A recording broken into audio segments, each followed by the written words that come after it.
Oke, aku ke present dulu ya. Jadi ini kan self love edisi ibu, tapi tadi saya dengar juga ada bapak-bapak. Nggak apa-apa ya Pak, ini khusus ibu, tapi Bapak kalau mau dengar juga silakan. Semoga juga dapat sesuatu untuk istrinya mungkin, atau mungkin lain hari untuk anak perempuannya. So, aku mau mulai dengan pertanyaan ini nih. Boleh ketik ya, apa harapan terbesar kamu untuk anak-anak? What is the greatest wish you have for your children? Karena kalau kita mau mulai parenting kan pasti kita punya tujuan seperti tadi Demi juga bilang, oke, kita ada tujuan nih mau ke Makassar atau mau ke Solo harus punya tujuan dulu. Jadi kita sebagai orang tua apa sih keinginan paling besar atau harapan yang paling besar buat anak-anak? Mau mereka bahagia kah? Mau mereka happy? Mau mereka mandiri? Apa dulu nih? Aku sambil lihat-lihat chat juga, cuma agak sulit nih aku lihat chat sebentar. Ya, yuk Bapak Ibu boleh silakan langsung diisi di room chat aja ya jawabannya. Ini sudah ada beberapa Bu Jan. Ini ada yang katanya harapannya adalah untuk anak sukses, kemudian anak sukses dan mandiri. Ada supaya anak bisa punya karakter yang baik, rendah hati dan mandiri. Gitu. Kemudian ini dari RHI harapannya cepat sembuh. Ya, ini ada dari anak-anak RHI katanya harapannya supaya anak-anak di rumah RHI lekas sembuh.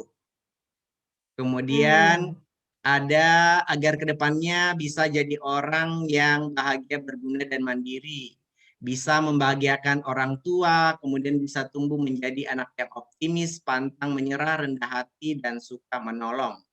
Gitu. Dan ini yang terakhir ada supaya bahagia, karakternya bagus dan bisa bantu anak-anak yang berkekurangan. Itu jawaban dari Bapak Ibu di room chat, Bu. Terima kasih semua jawabannya dan kelihatan di sini memang jadi orang tua itu nggak gampang ya. Kita punya harapan yang besar terhadap anak kita. Dan bagus-bagus ini semua values yang optimis, rendah hati, mau menolong orang. Nah, aku ada pertanyaan berikutnya nih.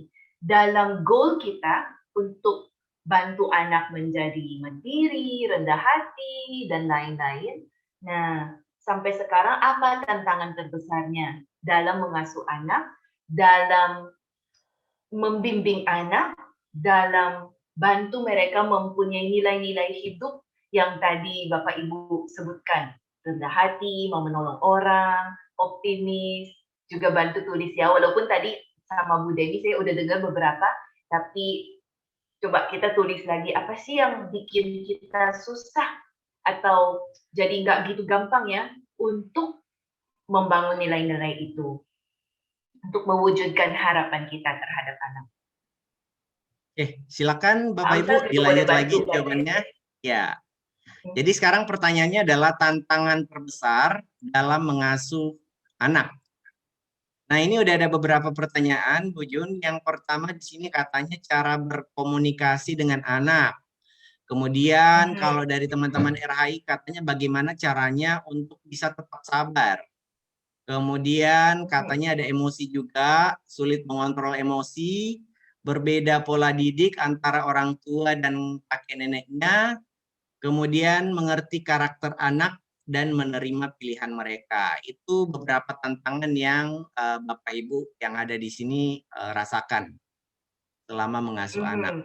Kemudian ada juga di sini katanya orang tua kurang paham dalam mengasuh anak, jadi sering mengeluarkan amarah. Kemudian ini juga sama kayak tadi, para nenek banyak ikut campur. Jadi itu kurang lebih tantangan terbesar dalam mengasuh anak buat Bapak Ibu yang ada di sini. Silakan dilanjut. Yes, jadi banyak ya komunikasi lah, kurang sabar, terutama yang kalau marah-marah, suka emosi. Jadi hari ini saya mau ajak teman-teman untuk memikirkan tantangannya dari angle yang berbeda. Biasanya kalau kita punya tantangan terhadap parenting, kita larinya ke teknik parenting. Wah, bagaimana sih kalau anak saya membentak, aku harus ngapain? Kalau anak saya kecanduan gadget, saya sebaiknya apa? Kalau saya suka marah-marah, saya gimana tahanin emosinya? Seperti tadi ya, kita banyak diskusi tekniknya. Tapi hari ini aku mau ajak nih, dari angle yang sedikit berbeda, percaya nggak Bapak Ibu kalau saya ajak nih, pikir, bisa nggak kira-kira tantangan-tantangan itu terjawab kalau kita mempunyai self-love yang kuat? Kasih aja centang iya atau enggak, atau aku ragu-ragu, gimana caranya? Mau dengar aja pendapat teman-teman. Bisa nggak sih kira-kira kalau kita sebagai orang tua penuh cinta terhadap diri sendiri, lama-lama juga kita bisa komunikasi dengan anak, nggak lagi marah-marah, bahkan konflik sama kakek nenek pun terdapat solusinya. Kebayang nggak? Coba cek aja ya, tulis iya, enggak, atau apapun itu. Dan sambil teman-teman tulis itu, aku mau sharing selanjutnya. Nanti Pak Amsal bisa bantu aku bacain juga ya, karena ini aku pakai Canva, agak sedikit nggak kelihatan chatnya nih. Nggak apa-apa. Jadi di sini teman-teman di sini banyak yang jawab mereka percaya semuanya, nggak kebayang di mana hubungannya. Kemudian bisa banget percaya. Pokoknya di sini mostly jawab percaya sih Bu ya. Wah, senang Mostly sekali jawab nih. percaya. Berarti kita lanjut. Iya.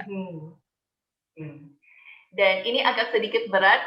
Maaf ya teman-teman, tapi ini yang kalimat yang membuka pikiran saya bagaimana penting self-love untuk orang tua, terutama ibu. Saya kalau bapak di sini ada pendapat lain boleh juga sharing, karena selama ini saya juga nggak tahu ya sisi dari bapak, tapi dari ibu ini sangat nyata, suatu pressure yang nyata, dan bunyinya seperti begini. Aku udah coba Google Translate, namun kedengarannya kurang baik, jadi aku akan keep aja versi Inggrisnya, dan bunyinya gini. Mothers have martyred themselves since the beginning of time. Martyr itu mengkorbankan mereka sendiri. We have lived as if she who disappears the most loves the most.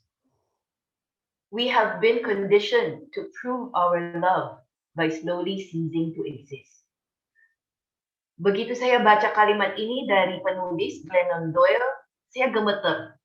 Karena betul banget, selama ini saya hidup sebagai ibu dengan pemikiran bahwa ketika saya menghilang, maksudnya tuh semua keinginan saya tuh jadi urutan terakhir dan saya hanya pikirin keinginan anak. Semua keperluan dan kebutuhan saya tuh nggak pikirin lagi, malah pikirin selalu kebutuhan anak. Saya pikir itu adalah jalan yang baik sebagai ibu. Dan menurut kalimat ini, prove our love by slowly ceasing to exist. Lama-lama saya jadi gak tahu saya itu siapa.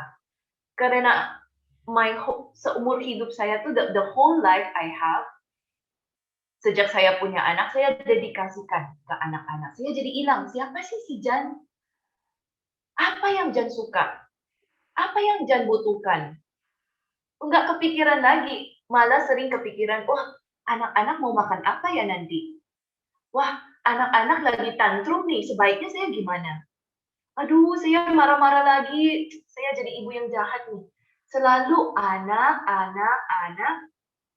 Saya tuh udah nggak dapat kebahagiaan dari love, udah nggak dapat kebahagiaan dari perhatian, udah nggak dapat kebahagiaan dari nurture, dari care. Jadi ini satu kalimat yang, oh bener banget. Kenapa? Mesti begini nggak? Apa enggak? Ada alternatif nggak? Dan pas banget ketika Bu Yunike ajak aku untuk sharing hari ini, saya baru aja minggu ini juga ngobrol tentang parenting sama teman baik saya, namanya Nancy, dan dia bertanya ini di IG Live. Dia bilang, sebenarnya pertanyaan yang kita harus tanya bukannya ini, bukan apakah kamu bersedia berkorban untuk anak-anakmu, bukan itu. Pertanyaannya adalah, apakah kamu berani hidup untuk anak-anakmu? Do you dare to live for your children? Beranikah untuk hidup sesungguhnya supaya anak-anak juga melihat, oh ibu saya mengeluarkan, mengembangkan seluruh potensialnya. Bukan gara-gara aku, ibu aku jadi minder. Bukan gara-gara aku, ibu aku jadi harus bermain. Hari ini kita pikir, mau coba nggak untuk berani hidup untuk anak-anaknya? Karena apa? Teknik-teknik parenting nggak akan berhasil kalau baterai kita tuh kosong. Kalau kita masih berasa kita adalah korban, kalau kita berasa kita udah semua kasih ke anak sampai kita sendiri kosong, apa yang terjadi? Yang terjadi kita punya batasan yang nggak jelas karena kita nggak berani untuk say no ke anak-anak. Kita jadi kewalahan mau kerjain A, B, C, D semua sampai Z sendirian. Kita jadi cemas. Anak aku dapat tentang merah nih. Nanti dia bisa berhasil nggak ya? Kita jadi berasa bersalah. Kenapa ya saya marah-marah terus? Ada yang salah nih di aku. Kita jadi frustrasi. Aduh, anak aku gadget melulu. Bagaimana sih? Nah, pasti ini akan kumpul di kepala kita, anymore we don't exist anymore. Nah, sampai sini aku mau tanya teman-teman, kalau teman-teman kasih nilai ke diri sendiri di saat ini, self-care-nya itu di angka berapa? Self-care itu bermacam-macam dan terserah teman-teman, mungkin self-care-nya olahraga, mungkin self-care-nya adalah ngobrol, mungkin self-care-nya adalah salon. Bagaimana nih self-care teman-teman? Rendah di 1 atau tinggi di 5? Nah, teman-teman tuh di antara mana? Dari 1 sampai 5. Kalau kasih nilai ke diri sendiri, silakan ketik ya. Wah, ini udah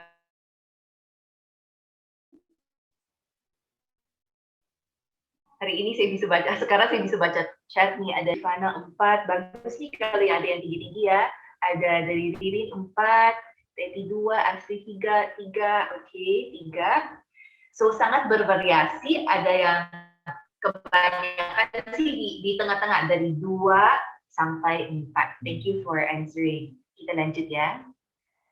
Nah, mungkin teman-teman ingin nih, kalau yang masih di 2, di 3, ingin nih, mau tarikin ke 4, ke 5 gitu kan.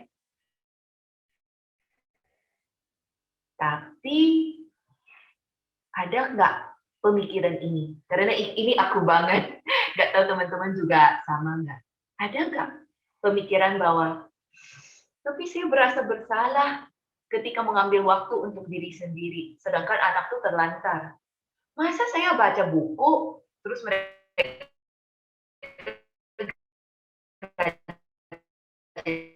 terus, masa sih mereka kewalahan mau ngapain, bolak-balik aja di ruang tamu. Masa saya boleh ya ngobrol sama teman-teman saya, tapi anak-anak saya tuh nggak tahu mau ngapain, PR aja belum selesai. Jadi mungkin ada perasaan begini, berasa bersalah ketika mengambil waktu untuk diri sendiri. Dan kalau ada, saya mau sharing satu kutipan yang membantu. Nah, ini kutipan bukan dari saya ambil dari orang lain, tapi ini juga bikin mata saya melek, bahwa anak-anak itu tidak menginginkan orang tua yang sempurna. Mereka menginginkan orang tua yang bahagia. Sebenarnya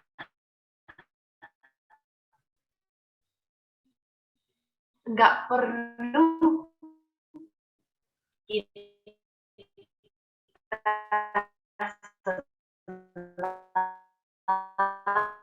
selalu temenin anak-anak melihat bahwa kita itu happy juga. Nah, saya juga bukan bilang bukan juga begitu, tapi lebih ke balance-nya. Sambil kita mengasuh anak,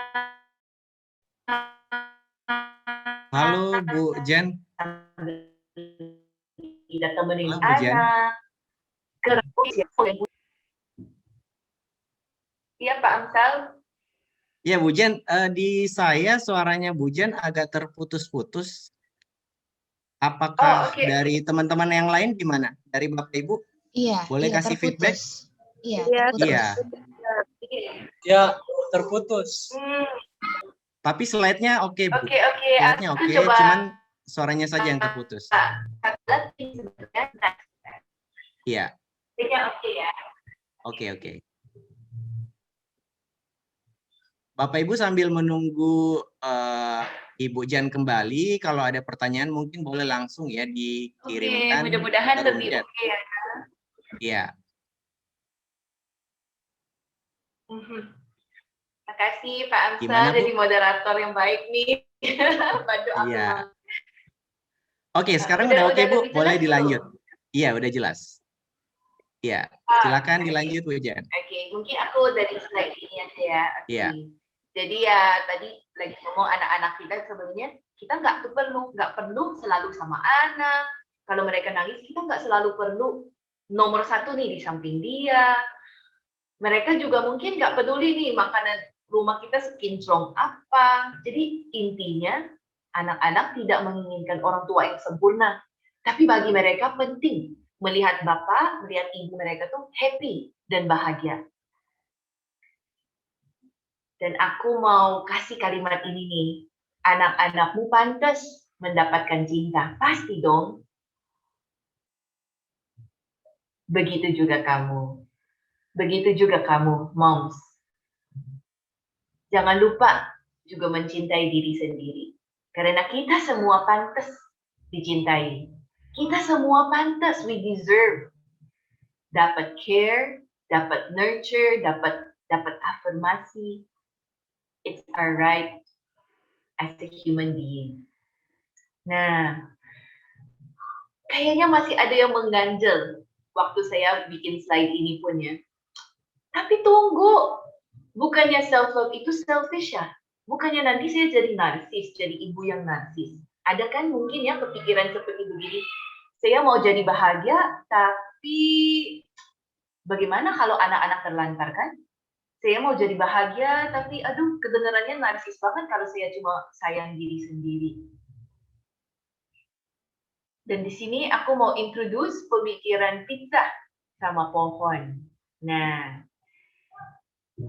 sebenarnya kalau kita pikir cinta itu seperti pizza, ya pasti kita berasa bersalah ketika kita ambil suatu slice, suatu potong untuk diri sendiri, ibaratnya ya sisa 7 potong untuk anak-anak atau untuk orang lain.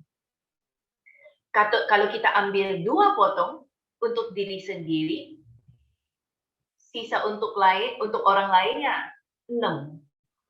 Jadi nggak heran kalau kita berasa bersalah ketika kita mencintai diri sendiri. Kalau kita menggambarkan sayang, cinta itu seperti pizza, ya pastilah.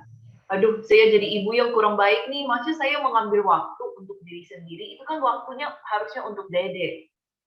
Aduh, masa saya mencintai diri sendiri, harusnya cintai itu saya bagikan ke anak-anak maupun suami maupun orang lain.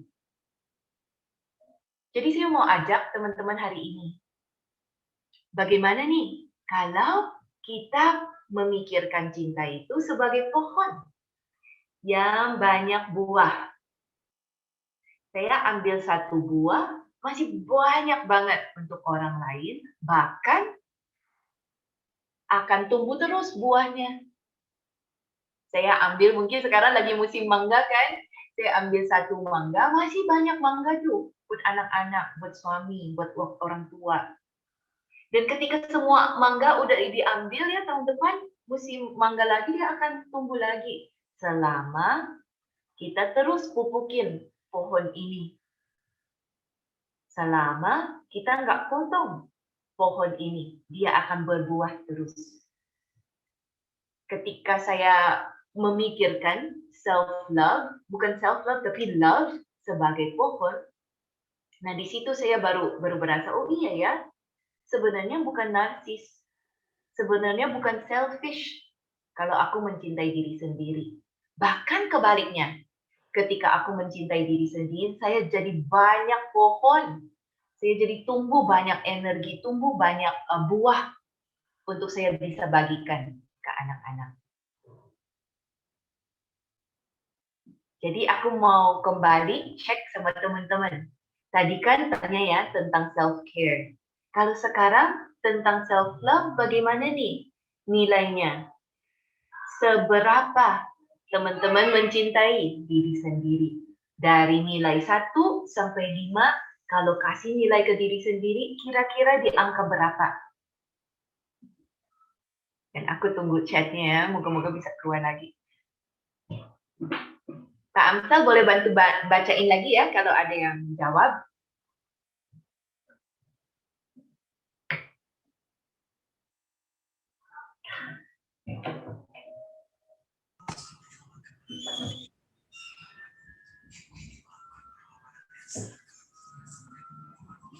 Iya Bu, ini udah ada 4, ada juga yang bilang 2. 4 juga Ibu Nel. Yang sudah tinggi-tinggi bagus nih. Ya, ada juga yang 2, 4, 2, 4 sih Bu yang jawab. Oke, ada yang sedikit rendah, ada yang juga sudah lumayan tinggi ya. Jadi, bagaimana nih kita meningkatkan self-love kita? Oke, utamanya sih kita mesti punya waktu untuk self-care. Untuk mencintai diri sendiri itu sebenarnya bukan hanya perasaan, tapi juga aksi nyata, tindakan yang nyata. Misalnya, kita suka yang tadi-tadilah self-care-nya mungkin mau spa, mungkin hanya perlu waktu sebentar tenang. Kalau saya self-care saya terutamanya itu olahraga. Karena saya olahraga tuh sendirian, saya nggak mau diganggu, saya suka jalan sendiri, jalan pagi. Itu benar-benar recharge aku. Pasti dong mau tanya, gimana nih? Tapi saya nggak punya waktu, apalagi work from home ini. Dulu kalau kita kirim anak ke sekolah, kita jadi punya waktu. Lumayan lah ya, bisa dapat mungkin 3 jam, 4 jam anak-anak di sekolah. Sekarang, bagaimana? Saya mana ada lagi waktu. Kerjaan rumah aja belum beres, PR anak aja belum selesai, bagaimana punya waktu untuk self-care? Nah, aku mau kasih satu lagi yang lumayan berguna banget buat aku. Apa yang dijadwalkan akan dilakukan. Apa yang tidak terjadwal tidak akan selesai. Ini aku pakai Google aja sih untuk translate-nya. Semoga masih oke ya. Jadi sebenarnya aku punya planner seperti ini. Wah, nggak selalu kelihatan bukunya. Tapi aku masih pakai zaman dulu, masih catat-catat, belum pakai Google Calendar gitu. Tapi setiap kali ada meeting, ada to do, misalnya mau betulin sesuatu, saya juga tulis di planner supaya saya ingat. Dan ketika saya tulis di planner, jadi lebih ada waktu untuk bikin hal itu, untuk kerjain hal itu. Apakah selalu saya bisa kerjain hal itu? Juga enggak. Sering banget, aduh, belum bisa kerjain, jadi mundur ke besok, mundur lagi ke besok. Tapi setidaknya saya jadi ingat. Nah, untuk self-care, penting banget kita taruh self-care itu ke sini, ke kuadran ini, non-negotiable. Hari ini saya mau ajak teman-teman nih, pikirkan. Dalam satu hari, apa aja yang kita kerjakan? Ada hal yang memang non-negotiable mesti kita yang kerjakan. Dan nggak misalnya ajarin anak, bagi beberapa ibu, mereka maunya itu mereka yang ajarin anak. Jadi itu adalah non-negotiable. Bagi orang lain mungkin enggak, ajarin anak, aku ask for help aja, kirim les aja, walaupun online.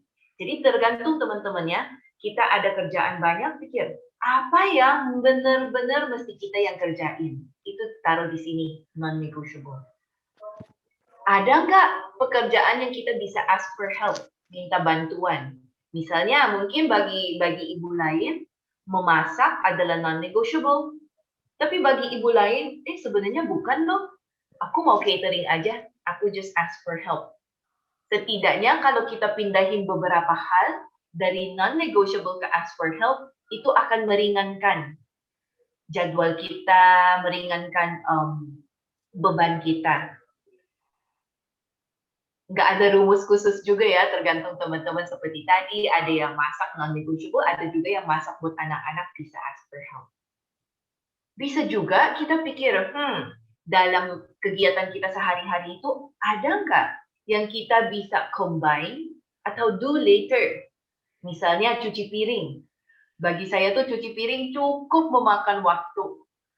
Setiap hari mungkin saya cuci piring itu minimal 3 kali dulu. Lalu saya pikir, 3 kali, setiap kali bisa makan waktu 10-20 menit. Habis dong waktu saya. Akhirnya saya combine. Jadi kalau bisa sehari sekali aja malam. Jadi semua piring kumpul, combine everything, jadi ngirit waktu. Ada juga yang saya combine dengan podcast. Karena saya sering dengar podcast, jadi sambil cuci piring, sambil dengerin orang ngobrol, sambil belajar, itu lumayan menyenangkan. Jadi boleh juga ibu-ibu pikir, ada nggak pekerjaan yang kita bisa combine? Misalnya ya, mungkin ini jurus juga bagi banyak ibu. Cuci kamar mandi dulu, lalu langsung mandi. Itu juga ngirit waktu.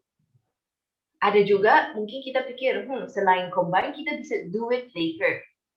Kalau memang nggak mendesak, nanti aja, jangan sampai hal itu memakan waktu non-negotiable kita, memakan waktu untuk self-care kita. Misalnya, saya jalan itu pasti di pagi hari. Kenapa? Karena itu self-care saya, dan saya tahu kalau saya mau mundur jalan itu ke sore, maupun ke jam 10, jam 9, udah nggak mungkin dikerjain. Anak-anak udah bangun, saya nggak bisa lagi. Jadi saya memilih untuk do later-nya itu pekerjaan rumah tangga.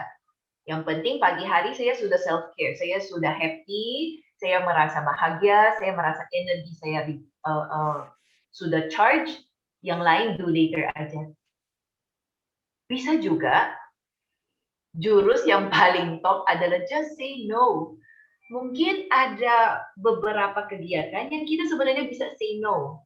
Misalnya teman telepon mau gosip, kita pikir apakah this is the best use of my time? Apakah ini cara menggunakan waktu saya yang paling tepat? Kalau jawabannya enggak, ya just say no. Atau, kita ngobrol 10 menit aja ya, saya masih ada pekerjaan lain. Kita bisa say no ke hal-hal itu.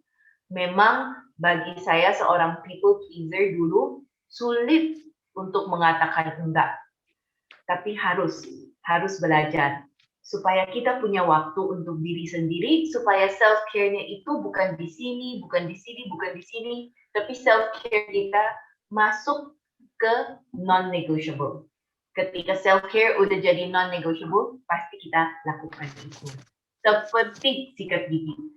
Pasti dong ibu-ibu, bapak nggak bilang, saya hari ini sangat sibuk, nggak ada waktu untuk sikat gigi. Kenapa? Karena sikat gigi sudah menjadi non-negotiable. Harus, minimal ya 1 kali, 2 kali, saya harus sikat gigi. Ketika kita punya self-care, juga sudah sampai tahap seperti kita melakukan itu seperti sikat gigi, ya pasti kita akan melakukan itu. Dan nggak apa-apa, mau 10 menit, oke. Mau 15 menit, oke. Bukan, yang penting bukan di waktunya, tapi yang penting apakah Bapak Ibu dapat energinya. setelah nge-charge, setelah self-care. Oke, mungkin ini aku kasih PR sedikit aja. Bisa loh kita pakai post-it, kertas gitu ya. Kita tulis semua kegiatan kita, apa sih yang memakan waktu kita dalam sehari. Dan setelah sudah menulis semua kegiatan itu, kita coba taruh di sini. Ada yang non-negotiable, ada yang kita sebenarnya bisa minta bantuan, ada yang bisa combine, ada yang bisa kita say no. Jadi ini suatu hal yang mudah-mudahan bisa bantu untuk kita ketemu waktu untuk self-care. Untuk kesimpulannya, bagaimana nih mempunyai waktu untuk self-care? Jadwalkan, nomor 1. Kedua, kita jadikan non-negotiable, seperti sikat gigi, seperti mandi. Mulai dulu dari hal yang kecil yang mungkin hanya perlu 5 menit atau 10 menit. Dan bisa juga kita cari-cari di YouTube time saving hacks. Bagaimana sih kita bisa mengirit waktu untuk pekerjaan rumah tangga maupun hal-hal yang lain. Oke, dan aku mau mengakhiri dengan beberapa kutipan. How you take care of yourself now shows your kids how to take care of themselves in the future. Kalau kita enggak kasih perhatian ke diri sendiri, sebenarnya anak-anak kita juga melihat contoh itu. Seperti tadi Bu Demi lihat, kita itu jadi model buat mereka. Taking care of ourselves is not selfish. Malah kalau kita take care of ourselves, kita jadi contoh yang baik untuk anak-anak kita juga.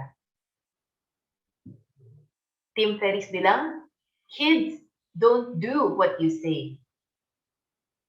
They do what they see. How you live your life is their example. So, mudah-mudahan kita bisa juga jadi contoh yang baik untuk anak-anak kita. Dan bagi Bapak Ibu, mungkin nanti kalau Q&A-nya, kalau waktunya belum enggak cukup, bisa juga DM aku ke achan.livia.q. Dan sebelum kita mau buka Q&A, aku ingin nih tanya Bapak Ibu, hari ini saya dapat insight bahwa silakan ketik di chat ya, karena setiap mengakhiri sesi sharing, saya sangat penasaran, ada nggak yang Bapak Ibu dapat, dan dari poin-poin tadi, apa yang paling mengesan. I hope I say it correctly ya. Sorry kalau ada yang sedikit kurang jelas. Semoga ngerti ya bahasa Indonesia saya. Dan aku stop sharing ya Pak Amsal, kita bisa langsung ke chat maupun ke Q&A.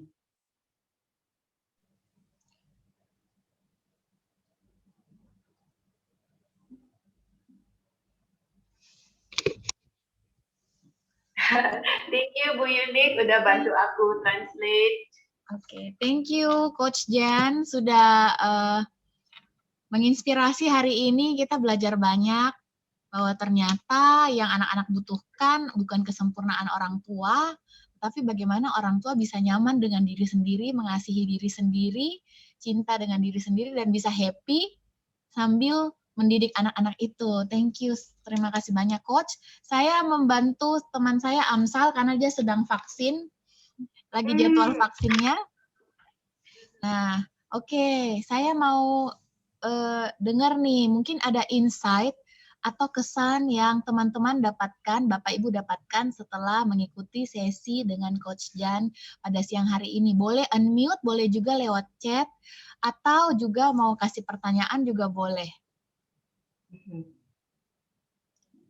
Oke, saya bacakan ya. Dari Ibu Nelse, poin yang penting yang saya dapatkan adalah kita harus mengambil waktu untuk diri sendiri. Oke, setuju banget, setuju banget. Ada yang lain?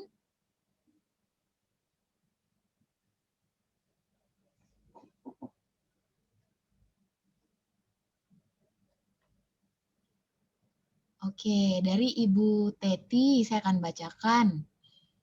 Yang saya dapatkan dari sharing kali ini adalah ternyata self-love dan self-care itu berperan sangat penting. Menjaga ibu-ibu tetap waras. waras dan happy gitu ya. Karena anak-anak membutuhkan orang tua, bukan membutuhkan orang tua yang sempurna, tapi yang bahagia. Aku tersadar sama hal yang selama ini disepelekan, tetapi ternyata berpengaruh besar. Terima kasih banyak untuk ilmunya yang bermanfaat. Makasih, Kak Ya, Desi.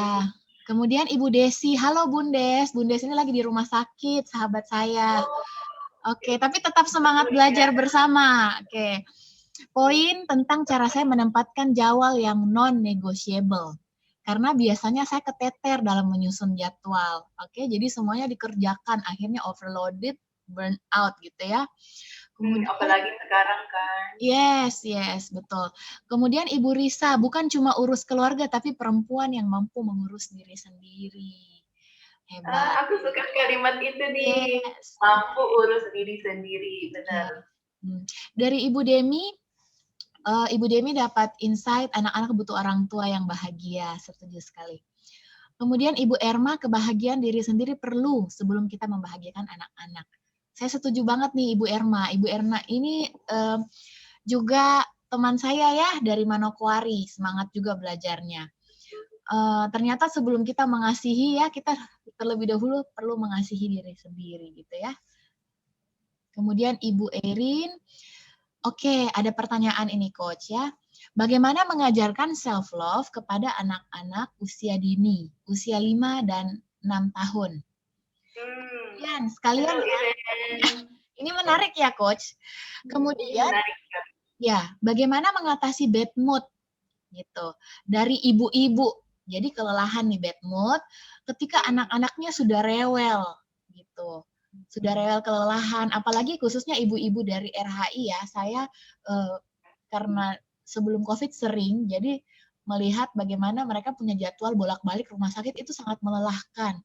Melelahkan secara energi dan juga melihat anak-anak harus mengalami treatment yang sangat painful, anak-anak kesakitan, menangis, itu benar-benar apa ya, energi pasti habis secara emosional dan juga sedih di satu sisi gitu ya. Kurang lebih seperti itu. Mungkin dua dulu ya Coach, bagaimana mengajar self-love pada anak usia dini yang masih kecil. Kemudian bagaimana nih ibu-ibu bisa mengatasi bad mood, down gitu ya ketika anak-anak acting out gitu. Thank you Coach. Oke, kita mulai dari pertanyaan Iren ya.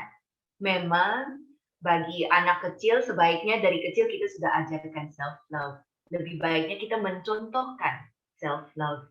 Jadi nomor 1, perhatiin bahasa-bahasa kita. Misalnya, mami kesel nih karena orang ini gini. Nah, ketika kita menggunakan kata-kata negatif gitu, mereka sebenarnya mendengarkan juga. Apakah kita nggak boleh bilang aku kesel, aku marah, itu justru boleh, tapi kita mencontohkan what do we do with those, apa yang kita lakukan setelah ada emosi negatif itu terjadi. Saya kesel nih, sebentar ya nak, mama lagi marah, aku jalan kaki dulu ya. Bukannya, mama lagi marah, aku jadi orang yang jahat. Kita mencontohkan dulu ke diri sendiri. Nah, nomor 2, kita juga terapkan hal itu ke anak-anak. Biasanya anak yang kurang self-love itu, karena seperti tadi yang Bu Demi share, selalu dibentak. Ketika anak dibentak, jadinya mereka berasa mereka tuh bersalah. Jadi cara kita didik anak itu bukan membentak, tapi menjelaskan. Misalnya, kalau anak-anak lagi marah, kita bukannya bilang, kamu tuh marah-marah terus ya, jahat ya, nakal ya. Kalau kayak gitu kan, mereka akan berasa bahwa, oh aku nggak disayang, aku tuh nggak pantas. Ternyata kalau saya marah-marah itu, aku jadi orang yang jahat. Jadi, menurut saya, karena saya juga bukan parenting expert, tapi ini so far, it works for my children. Saya ajarkan, oke, nah kalau kamu lagi marah-marah, ini loh yang kamu boleh lakukan. Kamu boleh teriak ke bantal, kamu boleh pukul ranjang, kamu boleh jalan kaki, lari-lari, boleh, apapun itu boleh selama kamu nggak menyakitkan diri sendiri atau orang lain. Teriak-teriak boleh nggak? Boleh, tapi di kamar. Mungkin tutup dengan bantal, jangan di ruang tamu karena kita terganggu. Jadi saya untuk melepaskan emosi tanpa menghakimi mereka. Nah, itu akan pelan-pelan mereka jadi bisa menerima emosi-emosi mereka juga dan enggak menghakimi bahwa enggak ambil kesimpulan bahwa aku tuh orang yang jahat gitu. Dan nomor ketiga, ini aku belum rutin lakukan, tapi rencana mau lakukan. Aku ingin tanya ke anak-anak nih setiap malam. Hey, what made you proud today? Apa yang bikin kamu bangga hari ini? Apa yang kamu lakukan hari ini yang bikin kamu bangga? Jadi mereka belajar bahwa mereka bangga kepada diri sendiri bukan karena mama bilang hebat, bukan karena papa bilang hebat, bukan karena teman bilang hebat, tapi mereka bangga karena mereka sendiri yang merasakan mereka tuh bangga kepada diri sendiri. Yang saya belajar adalah ketika waktu saya kecil, selalu my self love itu tergantung kepada orang tua. Dan itu bukan self love, itu adalah ketergantungan, itu bukan self love. Self love adalah ketika kita bisa bangga, kita bisa sayang diri sendiri.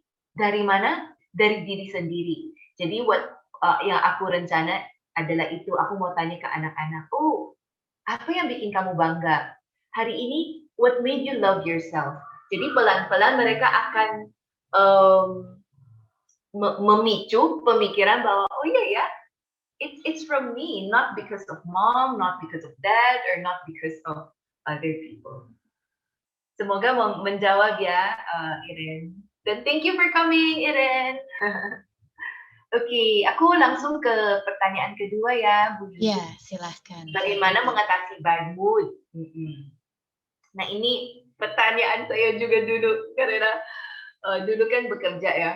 Sekarang pun bekerja tapi work from home. Dan ketika pulang rumah, saya kaget tuh melihat anak-anak ruang tamu berantakan semua buku. Aduh, udah kayak kapal pecah. Nah, itu masih mending kan, gampang beresinnya. Ada suatu hari loh, saya pulang kerja udah capek, ruang tamunya tuh penuh dengan air. Astaga, kayak ini kenapa nggak kepikiran main airnya di kamar mandi maupun di balkon aja, kenapa mesti di ruang tamu kan? Bener-bener gergetan. Jadi bener-bener I know ini rasa bad mood atau anaknya rewel nggak mau dengarkan, susah banget. Dan jawabannya adalah kita mengatasi bad mood itu sebelum bad mood itu terjadi. Even before, kita sudah harus punya game plan. Game plan-nya saya bagikan kedua. Game plan pertama adalah kita menjaga dulu mood kita supaya kita energinya penuh. Ketika energi kita penuh, kita jadi lebih nggak gampang terbawa oleh mood anak. Kalau anak rewel, kita tetap bisa kalem. Misalnya kita baterainya 100%, kita masih punya waktu, oke, anak rewel aku jadi 90%. Aduh, dia nangis sekenceng-kencengnya. Oke, turun lagi baterai ke 80 kan. Ada baterai yang kita bisa ambil energinya. Tapi kalau kita nggak menjaga energi kita dan mulai pagi hari dengan baterai aku ibaratnya kayak HP, baterai aku sisa 10%. Anak rewel kosong. Rewel sekali lagi meledak langsung. Jadi game plan pertama kita harus isi energi dulu diri sendiri. Bagaimana? Lewat self care tadi. Apapun caranya, apa yang mengisi tangki ibu, bapak ibu di sini, lakukan dulu itu. Pagi-pagi hari mau meditasi, mau devotion time, mungkin mau mendengarkan lagu inspirasi, apapun itu, isi dulu energinya. Dan game plan kedua adalah pas hal itu terjadi, kita harus tahu kita mau ngapain. Bagaimana caranya? Ini adalah peristiwanya, ini adalah reaksi kita. Biasanya anak marah kita teriak, sangat nempel. Yang kita mau usahakan adalah menarik waktu di antara peristiwa dan respons kita. Tarikin waktunya, supaya kita ada waktu berpikir, dan nggak otomatis lagi. Anak rewel, ada 10 detik untuk memikirkan, oke, anak rewel, anak teriak, saya mau responsnya seperti apa. Semakin lama, semakin besar ruang ini untuk kita berpikir, untuk kita memilih respons kita, lebih baik respons kita. Dan ini memang perlu latihan. Maka orang bilang meditasi, belajar bernafas. Sebenarnya apa yang terjadi? Yang terjadi adalah ini, kita ekspansi waktu antara event dan tindakan yang kita mau ambil.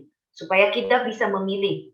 Nggak lagi otomatis kita teriak, tapi kita memilih, oke, anak rewel, sebaiknya saya mau ngapain ya? Kalau kita udah otomatis teriak, ya kita udah nggak berpikir. Yang kita mau adalah kita berpikir. So, itu cara yang panjang. Nah, cara singkatnya menurut aku adalah keluar dulu. Kalau memang kita nggak bisa mengatasi atau menghandle anak yang rewel, yang biasa saya lakukan adalah ini. Kids, mami marah sekali. Saya bisa teriak-teriak, bisa memukul kalian, jadi kasih aku waktu ya. Saya mau keluar rumah, mau jalan kaki dulu 10 menit, supaya saya bisa berpikir, nanti kita ngobrol lagi. Nah, itu yang aku lakukan. Karena saya tahu saya nggak mau teriak, saya nggak mau memukul mereka. Jadi aku keluar, ketika dapat 10 menit lumayan udah tenang, baru saya balik. Dan biasanya mereka juga lumayan calm down. Oke, semoga bisa menjawab ya untuk yang masalah bad mood. Aku mungkin langsung, Bu Yunik, aku langsung baca lagi. Iya, ada dari, kalau nggak salah Bapak ya atau Ibu ya, bertanya seperti ini, apa yang para suami bisa lakukan untuk mendukung istri? Karena biasanya saya merasa ini bisa menyenangkan istri. Jadi mungkin ada hal-hal yang menurut suaminya itu bisa menyenangkan sang istri. Ternyata malah bikin kacau. Ternyata mungkin istri responnya berbeda. Justru mungkin marah seperti itu. Bapak suami yang baik banget nih sampai tanya begini. Iya. Apa yang suami bisa lakukan? Well, ini aku sharing dari aku sendiri aja, apa yang aku ingin suami lakukan. Nomor 1, aku sebenarnya ingin suami tanya, kamu perlu bantuan apa? Daripada diam dan nggak peduli. Karena kalau suami itu diam, rasanya aku itu, saya perlu kerjakan semuanya. Tapi ketika suami tanya, hey, apa yang saya bisa bantu? Saya akan merasa, oh ternyata dia peduli. Tapi sering banget ini balik ke ibu-ibu tuh senggang, hesitate untuk minta bantuan. Oh nggak apa-apa, aku bisa. Nah di sini saya juga mau sungkan. Iya, ibu-ibu biasanya sungkan untuk minta bantuan. Nah di sini aku mau encourage para ibu, para wanita, nggak apa-apa kok, boleh banget kita minta bantuan. Supaya kalau suami tanya perlu bantuan apa, dia tahu dia mau lakukan apa. Nah, balik lagi ke suami, mungkin bagi istri yang belum biasa untuk minta bantuan, bisa juga lihat dan offer help. Oh, Ma, aku lihat banyak cucian piring, hari ini aku aja yang cuci ya. Nah, mungkin dengan inisiatif seperti begitu, istri jadi happy. Dan kalau istri memang bilang, kok kamu cucinya begitu, kurang bersih, nggak usah tersinggung juga. Memang perlu komunikasi aja. Oh iya ya, memang kurang bersihnya di mana? Ajarin dong, aku mau belajar, aku mau bantuin. Sebenarnya kuncinya adalah komunikasi dan kasih tahu istri benar-benar bahwa she's doing a good job. Bahwa kita tahu she's doing her best, bahwa kita afirmasi lagi dan bahwa dia udah berusaha sepenuhnya dan kita apresiasi apa yang dia lakukan. Bagi aku sih itu yang penting bagi saya, to be appreciated. Tapi untuk lebih efektif, paling baik Bapak tanya ke istri sendiri, bagaimana saya bisa mensupport kamu? How would you like to be supported? Ada yang suka dibantu, ada yang suka dikasih pujian, ada yang suka mungkin dikasih sesuatu hal-hal yang kecil, mungkin bisa juga baca tentang bahasa cinta supaya tahu gimana sih how will our wife, bagaimana istri kita bisa berasa disupport, disayang. Thank you, Coach. Thank you. Mudah-mudahan cukup bisa menjawab ya. Jadi ternyata Bapak perlu mengkomunikasikan sama istri. Kira-kira apa sih yang membuat istri senang gitu? Karena nggak semua istri itu merasa dicintai dengan pujian. Yes. Beberapa orang itu justru kalau dikasih pujian, aduh apaan sih gombal. Tapi justru merasa dicintai waktu suaminya tuh bantu jaga anak, cuciin piring, itu apa ya, act of service ya coach ya, melayani gitu. Itu justru istrinya berbunga-bunga. Ada juga yang justru butuh waktu berkualitas. Jadi Bapak benar-benar bisa komunikasi sama istri tanpa pegang handphone, tapi mata dengan mata, pandanglah dia, terima kasih sayang, kamu cantik sekali, kamu sudah berkorban, anak-anak kita 3, istrinya mungkin merasa aku gendut, perutku besar, tidak, kamu cantik. Nah itu tuh, ya, bisa aja beda ya. Iya, iya. Iya, oke, seru sekali ini. Saya akan bacakan juga dari Sis Ivana, dapat insight ternyata self care itu sangat penting gitu ya, dapat pemahaman yang baru. Kemudian juga dari Ibu Astri, mencintai diri sendiri adalah awal dari cinta kita untuk semua orang. Ini bagus banget. Terutama pada anak-anak, karena jika kita bisa memiliki self love, maka dengan sendirinya self care akan timbul. Dan saya juga belajar untuk membuat jadwal dalam kegiatan keseharian karena kadangkala kita akan mengabaikan banyak hal yang tidak berguna. Setuju sekali. Terima kasih. Oke, ada lagi pertanyaan dari Bapak Hineni, tapi kurang lebih sama ya, karena Bapak bertanya berapa sering harus diajak jalan supaya bisa menjaga mood-nya. Mungkin perlu dikomunikasikan ya Coach sama istrinya, apa senang diajak jalan atau jangan-jangan senang dikasih hadiah, dibeliin nasi bungkus gitu ya. Suaminya mau ajak jalan kaki itu atau apa ya? Maksudnya gini Coach, perlu berapa sering mengajak istri itu jalan-jalan dan bagaimana menjaga mood-nya, iya. Oke, jalan-jalan. Ya tanya istri lagi. Iya, betul. Tanya istri lagi, tapi nggak ada salahnya kita juga inisiatif sendiri karena mungkin istrinya udah beberapa tahun ini pikirin anak terus, pikirin suami terus, sampai udah nggak kepikiran apa yang dia mau, juga udah nggak tahu apa yang dia butuh. Kadang begitu. Kadang kita tanya bukannya istri nggak mau jawab, tapi dia sendiri pun udah nggak tahu karena udah kelamaan nggak pikirin diri sendiri. Mungkin kita bisa inisiatif. Aku tuh suka misalnya suami bilang, yuk malam ini kita jalan atau makan berdua aja.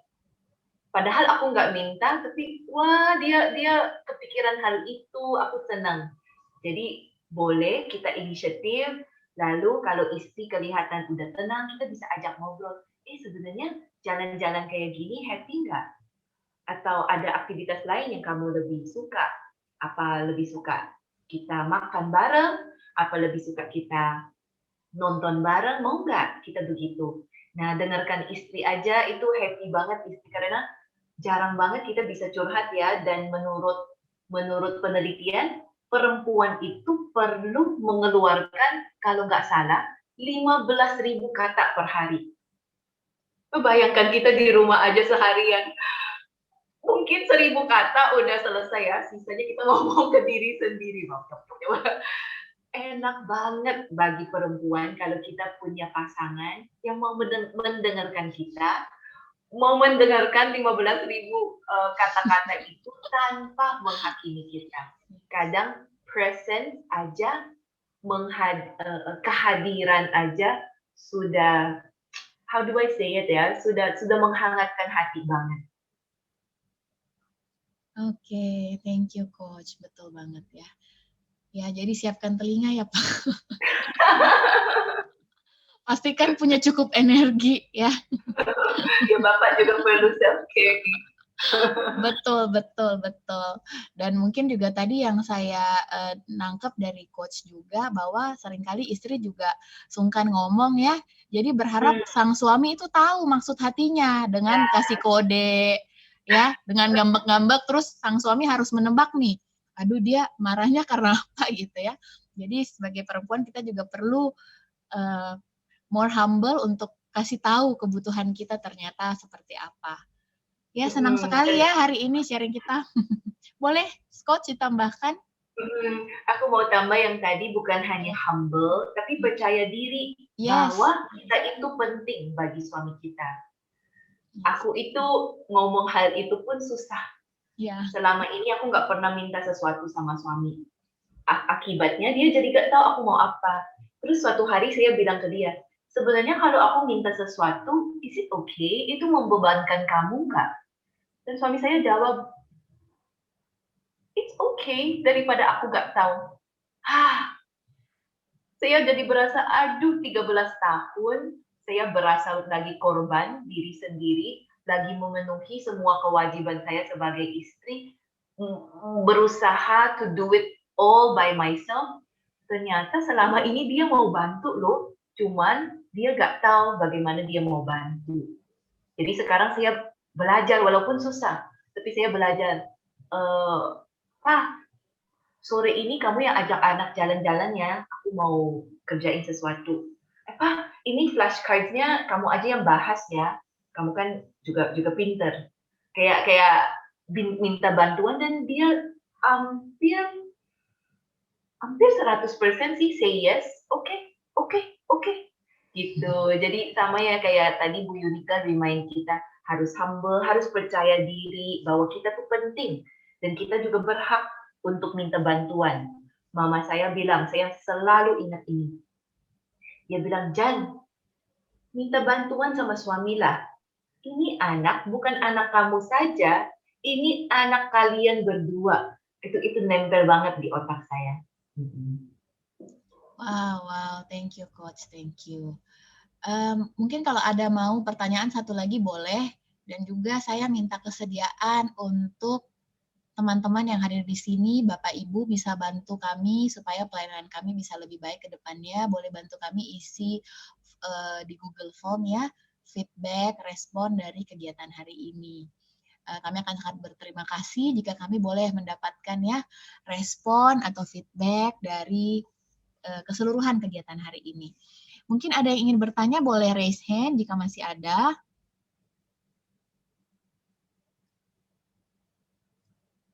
Oke, menarik sekali ya hari ini Coach. Dari awal tadi belajar dari Ibu Demi, dan saya jadi diingatkan kembali ya betapa pentingnya kita menghargai anak ya.